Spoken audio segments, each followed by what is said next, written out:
buenas noches con todas las personas que están conectadas. Vamos a ir dando inicio a la actividad académica de este miércoles de la Pontificia Universidad Javeriana de Cali.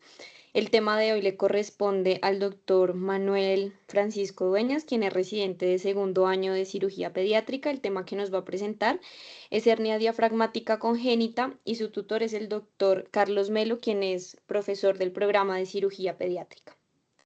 Sigue, Manuel. Muchas gracias, Cris. Bueno, buenas noches para todos. Como ya lo dijo mi compañera, mi nombre es Manuel Dueñas, yo soy residente de segundo año del programa de cirugía pediátrica de la Universidad Javeriana y hoy les voy a hablar un poco sobre hernia diafragmática congénita con la tutoría del doctor Carlos Melo. Bueno, entonces, si abordamos un poco la historia, el primer reporte sobre su anatomía y fisiopatología en un recién nacido lo realizó Macaulay en 1754. Describe un caso donde el desplazamiento masivo de los órganos abdominales hacia el tórax, pues comprimía los pulmones y desplazaba el corazón.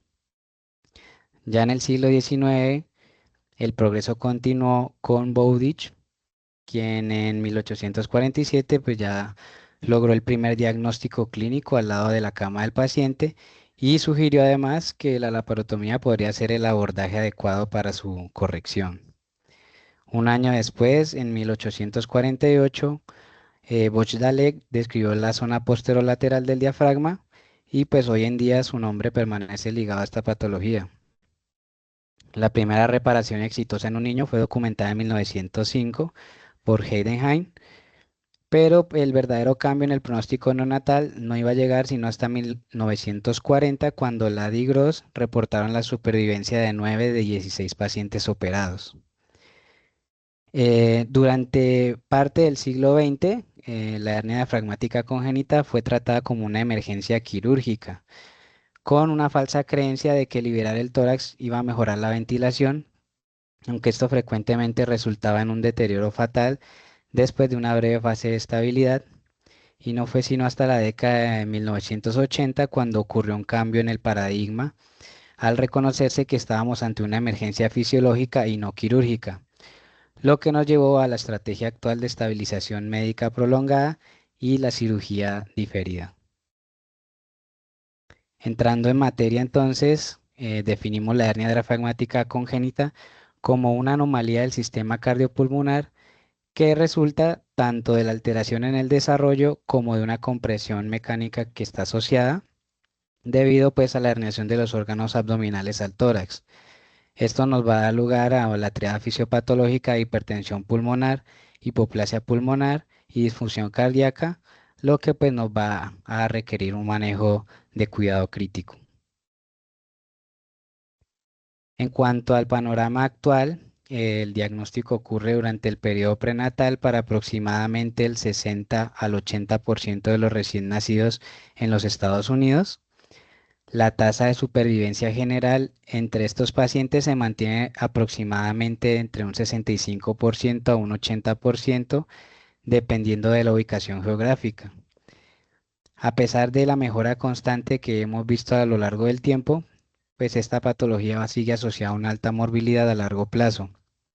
Entre ellas, pues va a estar una enfermedad pulmonar crónica, como lo es la hipertensión pulmonar, retraso neurocognitivo, problemas gastrointestinales como lo es la enfermedad por reflujo gastroesofágico, la obstrucción intestinal, estreñimiento, deformidades musculoesqueléticas como el pectus excavatum y la escoliosis, y pues por supuesto complicaciones quirúrgicas como la recurrencia de la hernia. Revisando la epidemiología, tiene una prevalencia estimada de 2.4 por cada 10.000 nacidos vivos. Aproximadamente el 30% de los fetos con diagnóstico prenatal son interrumpidos, nacen muertos o mueren poco después del nacimiento. De hecho, es probable que la incidencia de la hernia diafragmática congénita esté subestimada porque pues muchos recién nacidos diagnosticados prenatalmente pasan desapercibidos en las estadísticas generales. Si analizamos la anatomía del defecto, sabemos que la mayoría son del lado izquierdo y posterolaterales. Los defectos del lado izquierdo representan el 84%, mientras que los del lado derecho constituyen el 14% y pues dejamos los defectos bilaterales con menos del 1%. Recordemos entonces brevemente que el diafragma es uno de los músculos esqueléticos más esenciales del cuerpo humano. Este es un músculo en forma de cúpula que va a separar las cavidades torácica y abdominal. Va a estar compuesto por tres componentes principales: el diafragma costal, el diafragma crural y el centro tendinoso. Está inervado por los nervios motores frénicos derecho e izquierdo y vascularizado por las arterias frénicas, torácica interna e intercostales. Tiene múltiples funciones, pero su función crucial es la respiración. Su contracción va a aplanar la cúpula, va a expandir el volumen de la cavidad torácica, reduce las presiones intratorácicas y permite pues el flujo de aire hacia los pulmones. A nivel embriológico, el desarrollo del diafragma pues es un proceso complejo, va a tener interacciones celulares que todavía no están muy bien comprendidas, pero para resumirlo de forma sencilla, todo comienza en la cuarta semana de gestación a partir de tres fuentes principales: los somitas, que nos van a dar origen a toda la parte muscular; el septum transversum, que se convertirá en el centro tendinoso; y los pliegues pleuroperitoneales, que estas son de pronto las estructuras que menos se comprenden. Estos pliegues son unas estructuras piramidales que están ubicadas justo entre el tórax y el abdomen. Su rol va a ser clave porque van a aportar células tanto para el centro tendinoso como para el tejido conectivo del músculo. Ahora entonces todo esto se va a articular básicamente por la fusión de cuatro paredes. Por delante se cierra con el septum transversum, por los lados por los pliegues pleuroperitoneales y por la parte dorsal con los pilares del mesenterio esofágico y atrás con el mesodermo de la pared del cuerpo. Mientras el embrión crece, el septum transversum se va a desplazar hacia atrás para empezar a separar la cavidad del tórax del abdomen, y las membranas pleuroperitoneales se van a cerrar simultáneamente, logrando separar las cavidades pleural y abdominal hacia la octava semana. Y generalmente el lado derecho se cierra antes que el izquierdo. Entonces, la hernia diafragmática congénita se va a desarrollar cuando hay un error en cualquier parte de este proceso, lo que lleva a un diafragma debilitado o incompleto que va a permitir la herniación del contenido abdominal hacia el tórax. Este fallo puede ser resultado de defectos en la proliferación o supervivencia de los progenitores miogénitos, una migración aberrante de células miogénicas o defectos en la diferenciación muscular. Clínicamente, los defectos se clasifican en posterolaterales, conocidos como defectos de Bochdalek, o anteriores como las hernias de Morgagni. Las hernias de Morgagni suelen abarcar entre el 2 y el 5% de los casos. Estas resultan en el fallo de la fusión de las porciones crural y external del diafragma, siendo por lo general defectos de la línea media anterior. Estas se van a asociar a una alta incidencia de anomalías, en particular cardiopatías congénitas y síndrome de Down, y también pueden estar asociadas a la pentalogía de Cantrell. La mayoría de estos niños con hernia de Morgagni son asintomáticos y rara vez se diagnostican en el periodo neonatal. Sus síntomas, en el caso pues, de que aparezcan, van a ser dificultad respiratoria, infecciones pulmonares recurrentes, molestias epigástricas o vómitos por obstrucción intermitentes. Por otro lado, las hernias de Bochdalek son posterolaterales y estas pues, van a ser la clásica presentación de la hernia diafragmática congénita. Estos defectos van a permitir pues, la herniación del contenido abdominal hacia el tórax y nos van a desencadenar toda la cascada de complicaciones que conocemos. Estas suelen ser izquierdas, pero pueden encontrarse del lado derecho y también pueden variar en tamaño. Para estratificar este riesgo, el grupo de estudio de la hernia diafragmática congénita creó un sistema de clasificación objetivo para los defectos identificados en el momento de la cirugía y los clasificó desde la A a la D. Entonces, el defecto A es el más pequeño, consiste pues en un diafragma en su mayor parte intacto, es completamente intramuscular y va a afectar a menos del 10% de la pared torácica. El defecto B afecta del 50 al 75% del hemidiafragma y menos de la mitad de la circunferencia de la pared torácica.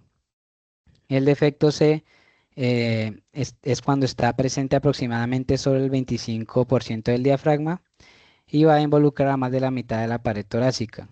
Y finalmente el defecto D, que es el más grande, presenta poco o ningún tejido diafragmático y va a afectar a la mayor parte de la pared torácica.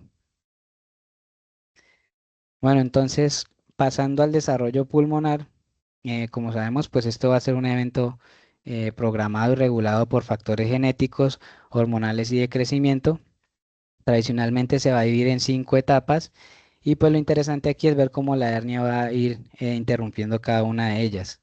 Entonces, primero tenemos la etapa embrionaria que va de la semana 4 a la 7, donde se forma la tráquea, las yemas pulmonares y los lóbulos. Si ocurre una mutación en este punto, no solo se forman malas yemas pulmonares, sino que se va a alterar la separación traqueoesofágica y el cierre del diafragma que nos va a originar el defecto. Luego, entre las semanas 5 y 17, viene la etapa pseudoglandular, donde se desarrollan los bronquios principales y terminales. En este momento, el pulmón va a necesitar estímulos mecánicos para crecer. El feto respira, va a mover líquido amniótico para estirar el tejido. ¿Y qué va a pasar aquí? Que la compresión de los órganos que están herniados nos va a frenar este estímulo mecánico.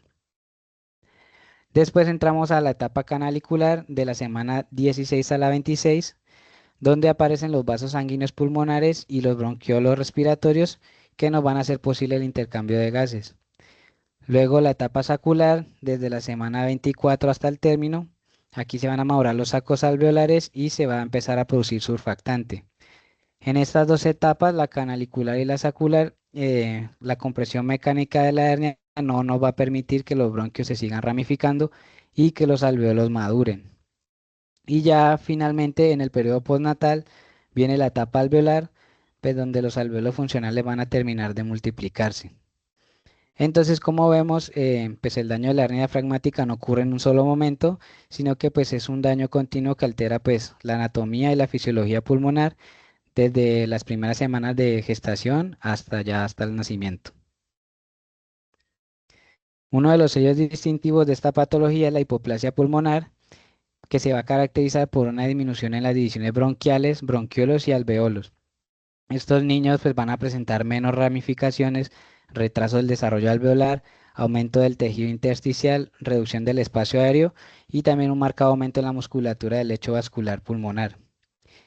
Clínicamente estos pacientes se van a presentar con dificultad respiratoria, gasping, taquipnea, retracciones, cianosis y esto se puede presentar en las primeras 48 a 72 horas de vida. Ahora, para entender la vasculatura pulmonar en esta patología, debemos recordar que los vasos sanguíneos pues, no crecen solos, se van desarrollando en paralelo con las vías respiratorias y siguen su mismo patrón de maduración. Si miramos en un microscopio, la unidad funcional es el acino, que nos va a agrupar a los bronquiolos respiratorios, los conductos alveolares y los alveolos. Entonces, pues el sistema de tuberías de este acino se va a formar en dos tiempos principales. La vasculatura que acompaña la tráquea y los bronquios proximales queda lista al terminar la etapa pseudoglandular, mientras que los vasos más pequeños y distales se desarrollan después durante la etapa canalicular y se van a ir ramificando por angiogénesis a medida que estos alveolos se van a ir multiplicando. Entonces, normalmente en el feto el pulmón va a manejar un circuito de bajo flujo y alta resistencia. Pues esto es anatómico ya que las arterias pulmonares fetales tienen las capas media y adventicia hipertrofiadas, entonces pues van a ser vasos de paredes gruesas y rígidas. Al nacer se activa una transición donde el flujo sanguíneo hacia los pulmones se dispara y en un escenario normal durante los primeros meses de vida va a ocurrir una remodelación y esas arterias pequeñas y arteriolas distales se adelgazan y se vuelven flexibles. Este cambio es el que va a bajar la resistencia vascular y nos va a permitir pasar a una circulación postnatal madura que ya es de baja resistencia y alto flujo. Entonces, el problema en la hernia diafragmática es que al estar el desarrollo pulmonar alterado, este proceso de remodelación arterial se va a disminuir, los vasos no van a lograr adelgazarse ni adaptarse y provocan que la circulación de tipo fetal, que está con resistencias elevada, pues persista después del nacimiento y este es el fallo que perpetúa pues la hipertensión pulmonar. Entonces, pues la hipertensión pulmonar la vamos a definir como presiones arteriales pulmonares elevadas y sostenidas que nos van a conducir a una disfunción de la circulación pulmonar y disfunción cardíaca. Pues clínicamente vamos a observar hipoxemia, disfunción cardíaca, hipotensión sistémica. Entonces, pues como mencionaba, al estar obstruido el desarrollo pulmonar, el sistema vascular está comprometido, va a haber una disminución en la densidad por unidad de parénquima, un aumento en la muscularización que se va a extender a nivel acinar y una disminución de la angiogénesis y alteración en la respuesta a señales moleculares. El diagnóstico generalmente se realiza de forma prenatal por ecografía obstétrica, típicamente entre las semanas 20 y 24 de gestación, y se observa un desplazamiento mediastínico y un estómago lleno de líquido al lado o detrás del corazón. El seguimiento por imágenes consiste en ecografías detalladas y resonancia magnética. La primera medida crítica es el tamaño de los pulmones que comparamos con la cabeza para establecer la relación pulmón-cabeza. Esto nos va a dar una estimación indirecta del pulmón contralateral en relación pues con la circunferencia cefálica. Este se obtiene a finales del segundo trimestre y los valores inferiores a 1 se van a asociar con un mal pronóstico. La salvedad aquí es que la relación pulmón-cabeza cambia durante la gestación porque pues el área pulmonar crece más rápido en comparación con la circunferencia de la cabeza. Entonces, para corregir esta variabilidad, se desarrolló la relación pulmón-cabeza observada esperada. Esta es actualmente la medición preferida. Valores menores al 25% se consideran graves y son un predictor de mala supervivencia postnatal. Por otro lado, la resonancia magnética evalúa el volumen pulmonar fetal total, que se va a convertir a un porcentaje del esperado en un feto normal, y valores menores a 35% se consideran de alto riesgo. Y también se evalúa la posición del hígado. La cantidad de tejido hepático herniado es un marcador predictivo de supervivencia postnatal y una herniación hepática mayor al 20% nos predice una morbilidad y una mortalidad más profundas.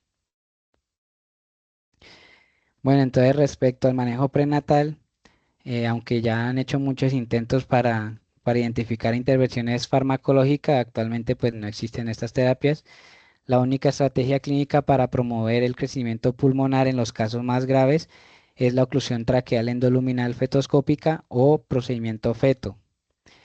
Este concepto salió de observar que los lactantes con obstrucción congénita de las vías respiratorias superiores desarrollaban pulmones hiperplásicos y experimentalmente se demostró que el crecimiento se estimulaba por el estiramiento de las células del parénquima. Entonces, el procedimiento fetos pues es un procedimiento mínimamente invasivo donde se va a insertar percutáneamente un balón inflable en la tráquea, pues bajo guía ecográfica, entre las semanas 24 y 28 de gestación y se va a retirar a las 34 semanas. Entonces, a propósito de esto, quería mostrarles este artículo del New England Journal of Medicine que nos expone los resultados de un ensayo clínico llamado TOTAL. Como ya existía evidencia de que el feto aumentaba la supervivencia en casos de hipoplasia pulmonar grave, entonces el objetivo principal de este estudio fue comparar la eficacia de la intervención frente a la atención prenatal expectante en mujeres con fetos que presentaban hernia izquierda de grado moderado. Entonces, pues la metodología consistió en un ensayo clínico multicéntrico aleatorizado. Se incluyeron 196 mujeres con embarazos únicos con hernia izquierda y se realizó en 12 centros feto y 46 centros de cuidados neonatales. El estudio pues no mostró una diferencia estadísticamente significativa en los dos objetivos principales, que era pues la supervivencia hasta el alta de la UCIM fue el 63% en el grupo feto frente al 50% en el grupo expectante, aunque aquí pues vemos que hay una mejoría numérica, pues la P fue de 0.06, por lo que pues no alcanza la significancia estadística. Y respecto a la supervivencia sin oxígeno a los 6 meses, se registró un 54% en el grupo feto frente a un 44% en el grupo control. Entonces, pues en conclusión, este ensayo total determinó que para los fetos con hernia diafragmática moderada, pues la feto realizada entre las semanas 30 a 32 no aumenta significativamente la supervivencia y pues en cambio incrementa el riesgo de morbilidad materna y neonatal que está relacionada pues con la prematuridad. Ahora pasando al escenario postnatal, los escenarios clínicos al nacer pueden incluir dificultad respiratoria, con acidosis e inestabilidad hemodinámica y pues la gran mayoría van a requerir intubación. En el examen físico es característico el abdomen escafoide y un aumento en el diámetro torácico y podemos auscultar ruidos hidroaéreos en el tórax con una disminución bilateral de los ruidos respiratorios. El diagnóstico postnatal lo confirmamos mediante una radiografía de tórax, donde vamos a evidenciar asas intestinales en el hemitórax, desplazamiento superior del estómago, desviación mediastínica contralateral y una cavidad abdominal con poco gas. Aunque la mayoría se diagnostica dentro de las primeras 24 horas, en algunos casos se pueden presentar fuera del periodo neonatal con síntomas leves, infecciones crónicas, derrames pleurales o intolerancia alimentaria y ocasionalmente puede ser asintomática y se da como un hallazgo incidental y en estos pacientes tardíos tienen un pronóstico excelente ya que las complicaciones van a ser mucho más leves. La terapia postnatal inicial se va a centrar en la reanimación y la estabilización, entonces pues se debe evaluar la estabilidad hemodinámica y optimizar el soporte respiratorio, lo que esto nos va a incluir la intubación rápida, se debe evitar la ventilación con máscara y bolsa y pues iniciar una ventilación mecánica convencional. Se debe colocar una sonda orogástrica para descomprimir todo el tracto gastrointestinal y si es necesario la monitoración invasiva con catéteres venosos umbilicales o líneas arteriales para estar evaluando la perfusión y también pues la gravedad de la hipertensión pulmonar. Los objetivos iniciales pues, van a ser mantener saturaciones arteriales preductales entre 80% al 90% y pues limitando las presiones de la vía aérea. Como sabemos, esta patología es una de las indicaciones más comunes para el uso de ECMO en la insuficiencia respiratoria neonatal y para el manejo de hipertensión pulmonar refractaria. Típicamente se reserva para los casos severos con relación pulmón-cabeza observada esperada menor del 25%. Entonces, pues ya con la comprensión de la fisiopatología, entendemos que la reparación ya no es una emergencia. Sin embargo, el momento óptimo de la reparación sigue siendo controvertido, pues históricamente antes pues, se pensaba que operar temprano mejoraba la ventilación por reducir la presión intratorácica, pero pues esto también nos llevaba a procedimientos urgentes en pacientes que estaban inestables. Entonces, pues aunque diferir la cirugía pues hoy en día es el estándar, en los pacientes de alto riesgo en soporte ECMO, el momento ideal para esta reparación todavía pues genera un poco de debate. Entonces, para analizar esta controversia, quería que revisáramos este metaanálisis que examina el momento ideal para operar a los lactantes con hernia diafragmática que se encuentran bajo ECMO. El objetivo principal de este estudio pues, fue determinar el momento óptimo para la reparación quirúrgica temprana versus tardía en bebés con hernia diafragmática congénita que están bajo soporte ECMO. La metodología fue una revisión sistemática, un metaanálisis. Pues se realizaron búsquedas en PubMed, Embase, Scopus, Cochrane Library para los artículos publicados antes de junio de 2023. Se incluyeron 10 artículos, todos estudios retrospectivos realizados en Estados Unidos y se sumaron un total de 6.162 bebés. Los resultados entonces determinaron que la cirugía temprana reduce significativamente el riesgo de muerte en comparación con la cirugía tardía. También los bebés intervenidos tempranamente presentaron menor probabilidad de sufrir complicaciones hemorrágicas posoperatorias. Además, la reparación temprana logró acortar la duración del soporte ECMO en un promedio de 2.15 días. También se asoció con estancias hospitalarias más cortas con una reducción media de aproximadamente 29 días. No se encontraron diferencias significativas en cuanto a la duración del uso del ventilador mecánico. Entonces, como conclusión, pues el estudio recomienda la cirugía de reparación temprana para los bebés bajo soporte de ECMO. señalando que aunque es una estrategia óptima para reducir el riesgo inmediato, todavía pues requieren muchas más investigaciones para evaluar las complicaciones a largo plazo. En cuanto al abordaje quirúrgico de este defecto, seguimos principalmente pues dos vías, el abordaje abierto o el abordaje mínimamente invasivo. La reparación abierta puede realizarse vía torácica o abdominal.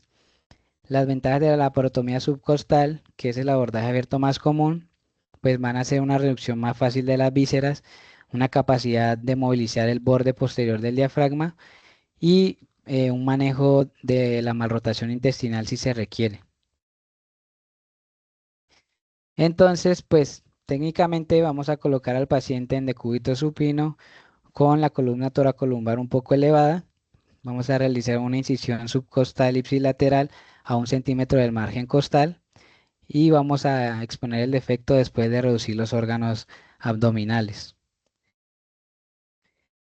En el caso de identificar un saco herniario, pues se debe extirpar y el borde posterior se va a identificar traccionando el borde anterior medialmente y vamos a realizar una reparación primaria con suturas separadas, simples, con sutura no reabsorbible. Y aquí es importante vigilar las presiones de la vía aérea al cerrar la fase abdominal, ya que si hay tensión, podríamos pensar en utilizar un parche para minimizar este riesgo. Ya pues con los avances técnicos, pues muchos ya han optado por el enfoque mínimamente invasivo para evitar la morbilidad de la vía abierta. Este abordaje es toracoscópico, pues reduciendo el contenido del abdomen y cerrando el defecto de forma primaria. Típicamente pues se usa para pacientes que están estables con defectos pequeños, usualmente tipos A y B de la clasificación. Y pues los beneficios son una menor tasa de obstrucción intestinal posoperatoria, menor dolor y evitación de las complicaciones de la toracotomía. Para la técnica, entonces vamos a colocar al paciente en decúbito lateral derecho. Según la mesa, pues puede posicionarse de forma transversal. El primer trocar se coloca en el cuarto espacio intercostal, línea axilar media, y pues se coloca un capnotórax a 1 litro minuto con presiones máximas de 4 a 6 milímetros de mercurio. Insertamos luego dos trocares de trabajo, el anterior en el quinto o sexto espacio de línea axilar anterior y el posterior justo debajo de la punta de la escápula. Entonces, pues identificamos los órganos y el saco en el caso de que esté presente. Pues el primer paso tiene que ser la reducción, se manipula el intestino suavemente con pinzas atraumáticas y al verificar el borde posterior vamos a proceder al cierre. Entonces, estas suturas posteriores deben incorporar las costillas posteriores cercanas. Podemos utilizar puntos separados no reabsorbibles con nudo intra o extracorpóreos o también, como lo vemos acá, también se puede hacer una sutura con un puente sobre la costilla que está más cerca, idealmente como lo veíamos ahí con una aguja de asa recuperadora. Independientemente del abordaje que utilicemos, pues los métodos de cierre que vamos a tener va a ser el cierre primario con un refuerzo de un parche o con un parche exclusivo. Los parches de Gore-Tex o de PTFE son los que más se utilizan en el 70% de los casos, luego los colgajos musculares autólogos o las mallas biológicas. Es importante destacar que las opciones biológicas ya se han abandonado debido a que tienen tasas extremadamente altas de recurrencia. Entonces les traigo este estudio que se publicó en el 2024 en el Journal of Indian Association of Pediatric Surgeons. El objetivo principal de este trabajo pues era realizar un metaanálisis para comparar la eficacia y la seguridad de la cirugía toracoscópica frente al enfoque abierto convencional. Pues metodológicamente se hizo una búsqueda en PubMed, Google, Web Science, se seleccionaron estudios después de 2016. De 158 artículos, analizaron 6 estudios finales. Hay que resaltar que todos eran ensayos clínicos controlados no aleatorizados y se incluyó un total de 3.348 pacientes, 615 en el grupo de toracoscopia y 2.773 en el grupo abierto.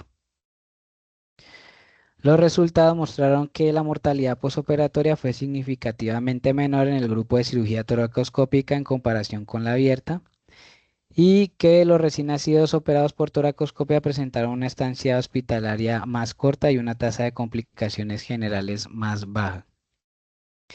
Sin embargo, el punto negativo para la técnica mínimamente invasiva fue la recurrencia, ya que tuvo tasas de recidiva más frecuentes en el grupo de toracoscopia frente al grupo abierto. Y respecto al tiempo operatorio, eh, aunque 3 estudios reportaron menor tiempo en toracoscopia, pues este metaanálisis determinó que no hubo una diferencia estadísticamente significativa en la duración de la cirugía en ambos abordajes. La conclusión de este estudio pues, fue que la reparación toracoscópica ofrece beneficios frente a la cirugía abierta tradicional en neonatos, aunque pues, va a presentar este inconveniente relacionado con la recidiva. La reparación de esta patología entonces se asocia a complicaciones quirúrgicas o secuelas de esta enfermedad. La recurrencia es la complicación más común en el primer año. Se observa principalmente en defectos grandes y con el abordaje toracoscópico. Las deformidades de la pared torácica y escoliosis también son complicaciones a largo plazo, más comunes en defectos grandes que requirieron parche. Y pues esto se va a deber a que un parche protésico pues no va a acompañar el crecimiento del niño y nos va a generar una tensión que nos va a deformar la pared y la columna. Y pues finalmente la obstrucción intestinal es una complicación mayor que se ve con más frecuencia en el abordaje abierto debido a la formación de adherencias peritoneales. Entonces, para profundizar en esto último, traje este estudio 2024 que se publicó en la revista de American Surgeon. El objetivo principal fue evaluar la incidencia y determinar los factores de riesgo para el desarrollo de obstrucción de intestino delgado después de la reparación de la hernia. Aquí fue una revisión retrospectiva unicéntrica, pues se evalúan neonatos nacidos con la patología entre 2010 a septiembre de 2022 y se analizaron 120 pacientes. Los resultados pues nos arrojaron que el 13% de los pacientes desarrolló una obstrucción intestinal con una mediana de tiempo para su aparición de 7.5 meses después de la reparación. Este estudio identificó factores con asociación estadísticamente significativo para un mayor riesgo de obstrucción, como lo fue la necesidad de soporte con ECMO, haber tenido una sonda de gastrostomía previa o una funduplicatura previa, así que también como un tiempo más prolongado hasta la reparación quirúrgica inicial y una estancia hospitalaria inicial más larga. La conclusión de este trabajo, entonces, pues nos dice que la incidencia de la obstrucción intestinal tras la reparación fue del 13%, ocurriendo la mayoría de los casos entre los primeros 2 años de vida. El riesgo es mayor en pacientes que requirieron ECMO, procedimientos abdominales adicionales como la gastrostomía o funduplicatura, tiempos prolongados hasta la cirugía inicial y hospitalizaciones prolongadas.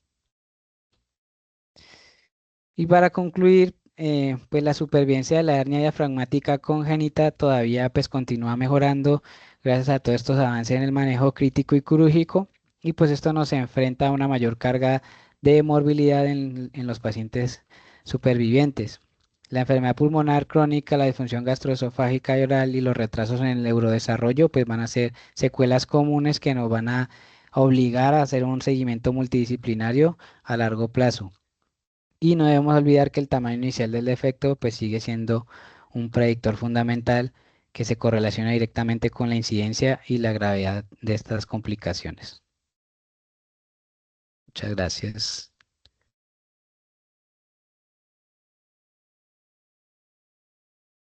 Muchas gracias, Manuel, por una excelente presentación. Vamos a darle la palabra al doctor Melo, quien fue el tutor de la charla. Y luego abrimos los micrófonos para preguntas y comentarios.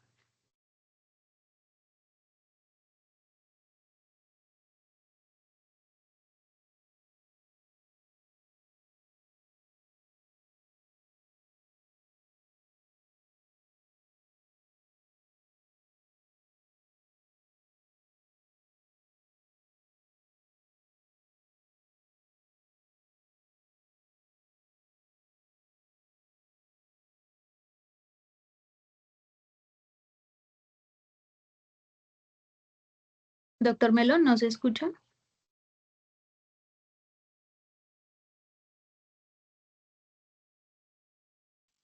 ¿Ahí me escucha? ¿Ahora sí me escucha? Ahora sí, doctor. Sí, señor. Sí, sí. La hernia diafragmática es quizá una de las cirugías que uno como cirujano pediatra quisiera hacer, puesto que es una cirugía muy, muy agradable, ya sea en forma abierta o toracoscópica. Es una cirugía que a lo largo del tiempo ha cambiado en el manejo. Desde una urgencia quirúrgica inicialmente hace 30 años, a ser hoy una urgencia fisiológica, prácticamente por hipertensión pulmonar, que es la que se presenta, es la que realmente mata a estos pacientes.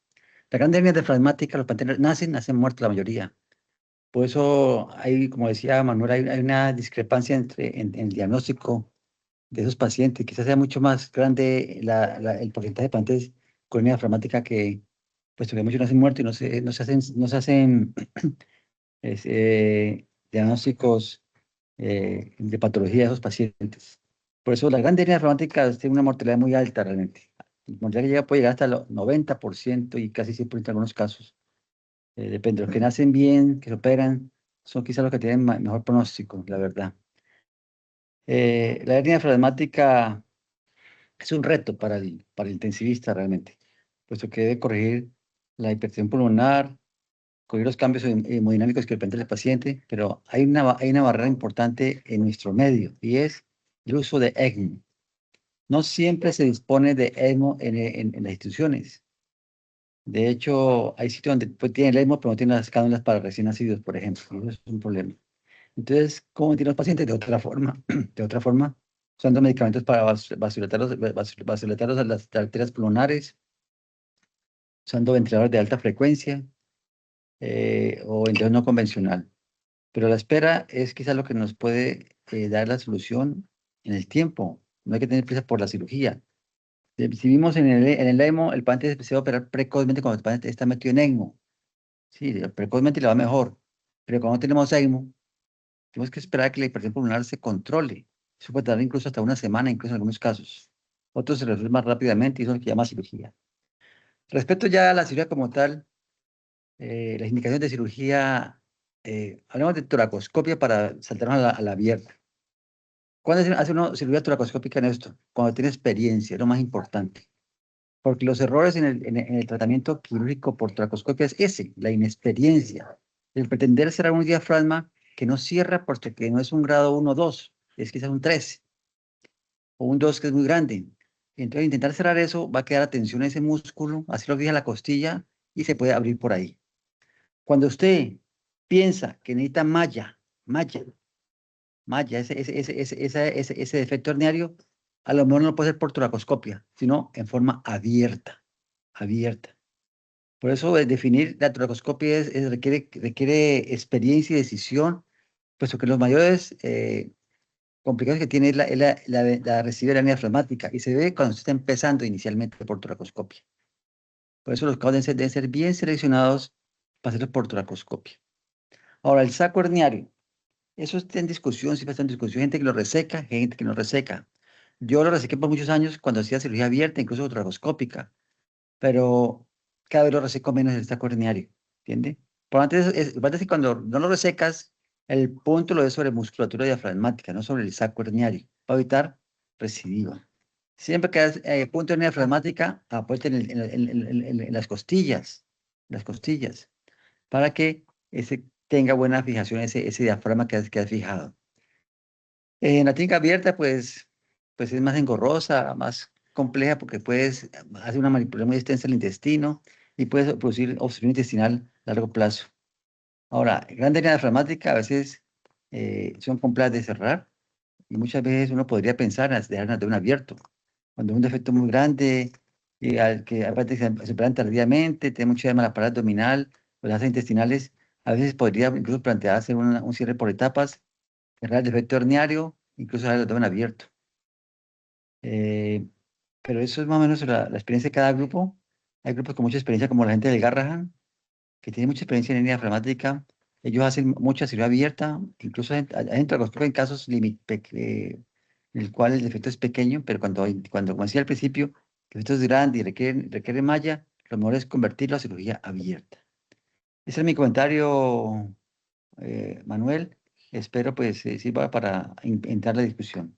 Adelante con la discusión. Muchas gracias por el comentario, doctor Melo. Le vamos a dar la palabra al doctor Fernando Félix Montes. Hola, buenas noches a todos. Fernando Montes desde Monterrey, México.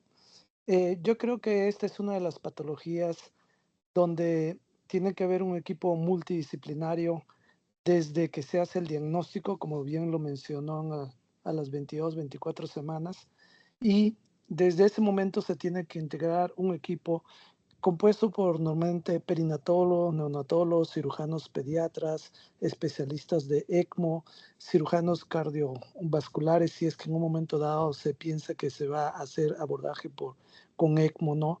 En fin, creo que el tener un equipo multidisciplinario que se pueda ir planeando con mucha anticipación cuál va a ser el momento adecuado para tener el producto, cómo se va a abordar la vía aérea haciendo una técnica de exit para intubarlo inmediatamente. Y hoy por hoy la decisión de operarlo antes del ECMO va a depender mucho de la función cardíaca. Ya se sabe suficiente en este momento que esos pacientes tienen un patrón de comportamiento de insuficiencia cardíaca ventricular derecha o izquierda, y dependiendo de cuál de las dos es, va a normar la conducta para el manejo de todos los medicamentos para dar soporte cardíaco y pulmonar, y este nos va a decir exactamente cuál es el mejor momento para intervenir al paciente. Si bien es cierto que ya no es una urgencia quirúrgica, también es cierto que esta evaluación hemodinámica en tiempo real realizado por cardiólogos, ecografistas expertos, te pueden normar y decir, sabes que este es el momento de entrar porque el ventrículo izquierdo está disminuyendo el gasto debido a la gran compresión de las asas del contenido torácico. Una vez que si acaso se decide colocar en ECMO, ya hay cánulas para acceso venoarterial hasta de 2.5 o 3 kilos, y hay dos formas de accesarlos. Te pueden ayudar los cirujanos cardiovasculares, o si tú tienes experiencia como cirujano pediatra para hacer el acceso venoarterial o venovenoso. En nuestro grupo preferimos ya desde hace unos años para aquí integrarlo y hacer la cirugía en ECMO temprana. Nos ha ido mejor en ECMO temprano. Y pues también en el equipo que se maneja en el diagnóstico prenatal, contar con personas expertas para que si acaso tienen un índice extremo para poder colocar baliones intratraqueales prenatalmente. Habitualmente los retiramos antes de la semana 36 a la 38, y creo que hoy por hoy recalco que la evidencia es que cuando tienes un equipo multidisciplinario, creo que todos los pasos de la atención de un recién nacido con hernia diafragmática va a llevar al éxito, por lo menos, de aquellos pacientes que van a en un momento dado tener fisiología para sobrevivir, porque también entendemos que hay algunos que no tienen fisiología para sobrevivir a pesar de que los coloquemos en ECMO. Ese sería mi comentario. Muchas gracias. Muchas gracias, doctor. Le damos la palabra a la doctora Mariana Becerra. Muchas gracias. Buenas noches para todos. Les habla Mariana Becerra. Soy actualmente la médica rural en investigación del Hospital San Rafael de Tunja. Es, por un poco de contexto, el hospital o el centro de referencia más grande del departamento en Boyacá, pero quería aprovechar esta reunión y la experiencia de esta reunión de los integrantes para comentarles un caso y hacerles una pregunta. Me salgo un poquito del contexto neonatal.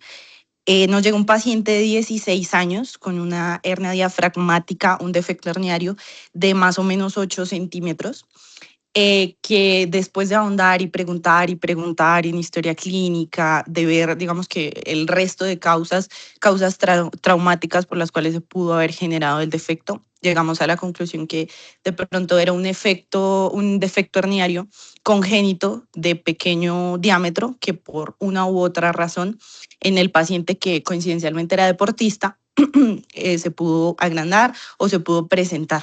Nunca había tenido ningún tipo de alteraciones pulmonares ni gastrointestinales, que fue un punto de interés en nuestro caso, sino que como digamos que única sintomatología presentó un dolor abdominal. Nos llegó con una hernia diafragmática muy grande que comprometía muchos órganos abdominales, que fue muy difícil la reducción, y quería aprovechar pues toda la experiencia en esta reunión para preguntarles a los doctores qué experiencia, qué comentario tienen específicamente sobre el uso de malla en pacientes con edades limítrofes para la cirugía pediátrica. ¿Por qué? Porque en mi centro hubo, digamos que una discusión sobre el uso inicial de la malla en un paciente grande, un paciente que pesaba ya 65 kilos, un paciente de 16 años, deportista, que de hecho pues no tuvo un desenlace muy favorable, para no entrar en más detalles, pero quería preguntarles su experiencia, uso de malla, no uso de malla, qué han visto, qué han preferido. Muchas gracias por el espacio.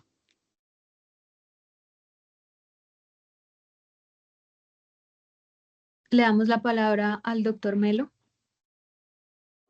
Hemos tenido pacientes con hernias diafragmáticas tardías, de frente tardía, que han requerido uso de malla. Incluso pacientes que han sido operados en forma abierta. Hemos intentado hacerlo por toracoscopia. Son mallas de Gore-Tex o mallas de Dacron. La malla en pacientes, a veces es muy complejo colocarlo, pues, porque no sé, a veces no tiene un paciente con hernia diafragmática, siempre pide una malla, siempre, porque puede requerirla en determinado momento. Ahora, cuando el paciente es muy complejo o difícil, abordarlo por vía abierta, no te complica haciendo cirugías por vía toracoscópicas como esas. Pues hemos usado mallas en pacientes que llegan tardíamente, de edades entre los 10, 12 años, que un buen día, o pacientes con hallazgos casuales, que un buen día le hacen una respiratoria y se ve que tiene un diafragma elevado, y van a ver, es una hernia diafragmática, no una eventuación, una hernia diafragmática, que a veces el diagnóstico se hace, es el momento de revisar el diafragma. Porque uno pensaría que es una eventuación diafragmática, pero muchas veces es una verdadera hernia diafragmática con un saco, que lo que hace es sostener ese contenido intestinal. En esos casos podría resecar el saco y poner la malla. Ahora, la idea es conectar siempre los músculos diafragmáticos. Ese es el ideal, pero no siempre es posible. No siempre es posible y toca una malla aunque sea de refuerzo. Puedes que coate los músculos diafragmáticos, pero puedes con una malla de refuerzo para sustentar y reforzar ese músculo que has afrontado. Entonces sí, hemos tenido hernias diafragmáticas tardías, sobre todo hernias de Morgani tardías, que son diástico tardías, muchas de esas, y otras se mandan de otra forma. Pero en este caso no, en este caso de Morgani no requieren no requieren generalmente mallas. Eso era todo. Muchas gracias, doctor. Muchas gracias, doctor, y muchas gracias, doctora, por el caso clínico tan interesante. Le damos la palabra al doctor Juan Carlos Dueñas. Buenas noches a todos. Felicitar a Manuel por la charla. Pues me alegra oír a Carlos que entre más laparoscopista, más fácil tomar la decisión, debería ser más fácil tomar la decisión de a quién le hacemos toracoscopia o no. Yo pienso que los defectos A, B, limítrofes podría uno, y son muy fáciles de hacerlos por toracoscopia en paciente estable. Si el paciente no está en condiciones muy estables o acaba de salir de la inestabilidad, a veces preferiría hacerlo abierto, y yo sí pienso después de tantos años que si requieres una malla, es mejor convertir al paciente. También es importante tener en cuenta lo que dice Carlos de si tú ves la mínima tensión cuando lo haces toracoscópico, mejor ponle una malla, porque lo más probable es que te vaya a recibir. Tiene la ventaja que reciban generalmente no una deficiencia total, sino que el paciente pues tiene un pequeño efecto, pero aún así es una recidiva, y tú sabes que la segunda cirugía nunca es más fácil que la primera. sigo pensando que independientemente del ECMO no es un paciente para operarlo, no es una urgencia quirúrgica, hay que tomarse el tiempo. Y como muchas de las cosas que ustedes han enfrentado, inclusive la laparoscopia o la mínima invasión simple, hay partes donde no hay cómo hacerlo, ustedes deben estar en capacidad de resolver un paciente de estos. Que abierto es bonito, tanto, tanto por tórax como por abdomen, y se revisan bien el paciente y les va bien. Estoy de acuerdo que siempre, independiente, no menosprecien el defecto.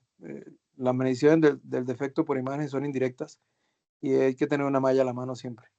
No salir a buscar la malla adecuada cuando me di cuenta que no se podía cerrar el defecto.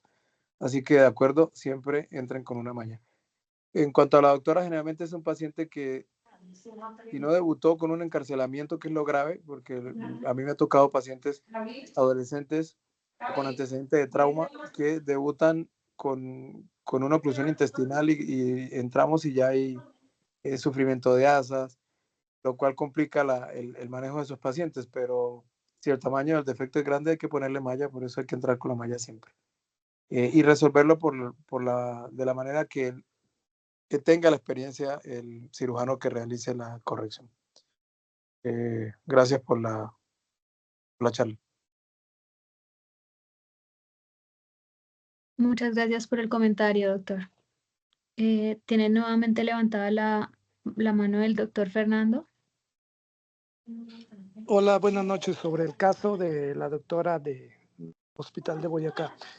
Yo he tenido la experiencia de pacientes, como bien lo dijo mi compañero anterior, pacientes que han adolescentes después de politraumatismo y que le encontramos incidentalmente asas intestinales pensando que fuera una hernia diafragmática traumática y resulta que eran hernias congénitas.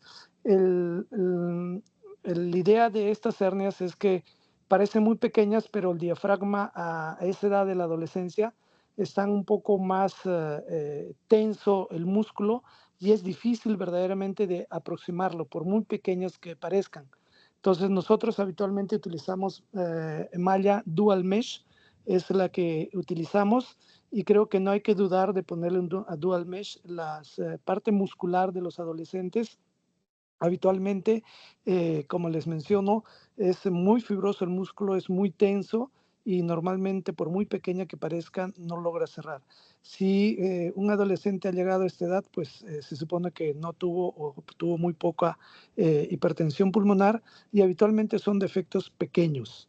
Esa ha sido nuestra experiencia con el diagnóstico de hernias diafragmáticas en adolescentes. Gracias. Muchas gracias, doctor, por el comentario. Le damos la palabra al doctor Edgar Melo.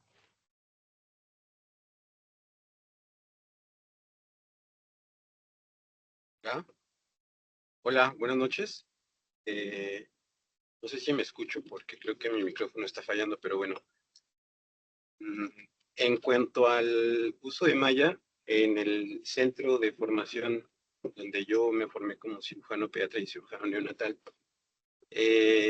mis maestros utilizaban siempre, y desde ese entonces utilizo yo también, pedazos pequeños de malla. En este caso usábamos malla Gore-Tex en todos los pacientes, independientemente del tamaño del defecto, pero en cuestión de los defectos pequeños A o B, los utilizábamos como pledgets para darle ese sostén a la porción muscular del defecto pequeño, y eso daba muchísima seguridad en el momento del cierre y bajísima incidencia de recidiva.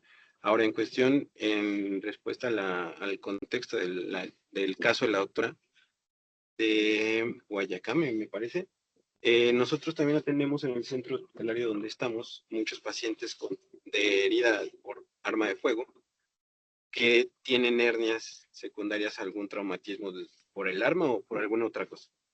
Y hemos visto que el uso de malla, tanto por ponerla en el defecto que ocasiona, como también los pledgets o parches de la misma malla, da una seguridad muy importante para el momento del cierre.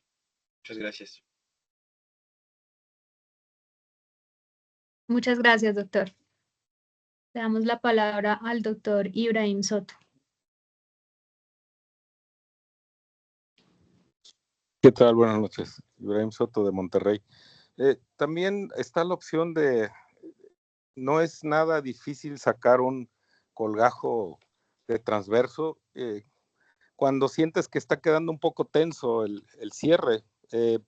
Yo en los pacientes, por ejemplo, que siento que voy a tener que fijar a la costilla, a veces prefiero sacar un colgajo de transverso y con eso cerrar el defecto. Me ha tocado pacientes que recidivaron a los que les habían puesto una malla en el periodo neonatal, operados más grandes, y con un pequeño colgajo de músculo, porque digo, a quien le ha tocado entrar a una reoperación de esas, generalmente el parche de Gore-Tex que habían puesto un buen fragmento, es literal, encuentras como un chicharrón nada más ahí, un pedacito que se contrae todo, todo endurecido y prácticamente imposible quitarlo a veces. Y ahí está también siempre la opción de hacer un colgajo muscular. Funciona bastante bien.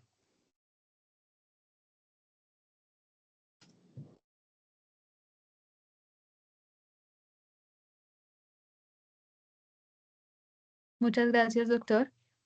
¿Hay algún otro comentario o pregunta por parte del público? Muchas gracias a todos por sus aportes y por compartirnos su experiencia.